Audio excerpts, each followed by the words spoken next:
Nanomboka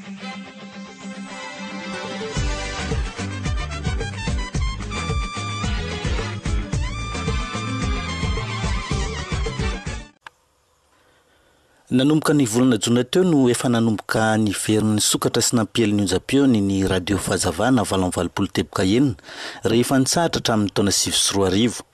Akoatra ny teto Andrenivohitra, voakasika fetony io ny tany Tomasina sy Sambava ary tsy mbola nomokatra loatra amin'izao. Efa miverina tsikelikely koa ireo fandarana fikarin'ity onjam-peo ity raha ny mbola ny 300 izany aloha ny tratra ankehitriny. Akoatra amin'ny mahonjam-peo ara-panahy azy, misy sokatra ihany koa amin'ny lafim-piainana rehetra ny radio fahazavana araka ny fanambarana nataon'ny tompony andraikitra.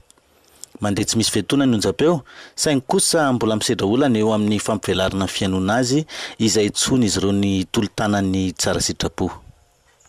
Manomboka reto koa ny radio fahazavana ary ny fandrenesany olona izay radio fahazavana izay dia eto midika ho azy ny hoe mila toro-tanana ihany koa ny radio fahazavana satria na ny antony hoe tahaka miverina tamin'ny voalohany indray zany zao no onjam-peon'ny radio fahazavana ohatran'ny hoe voaforonony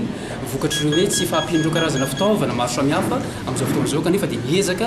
natoina izay toe-javatra hatrehan'izay ary zay indrindra misy no antony anaovana ny fanompolivahana amin'ny alahady 9 oktobra amin'ny 3 ora ao amin'ny fizakana katedral ny Analakely zaverina fa fisaoran'Andriamanitra aloha izay fisokafana onjam-peon'ny radio fahazavana izay. Ary ny faharoa dia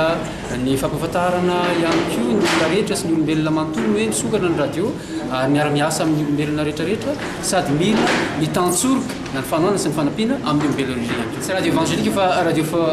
fanabeazana ny radio fahazavana miainga amin'ilay ligne éditoriale izy hoe fampandrosoana ny olona rehetra sy ny olona manontolo. Ary zay ligne éditoriale zay zany dia midika ny hoe tsy mahenika ny olombelona rehetrarehetra izay manam-pofinaina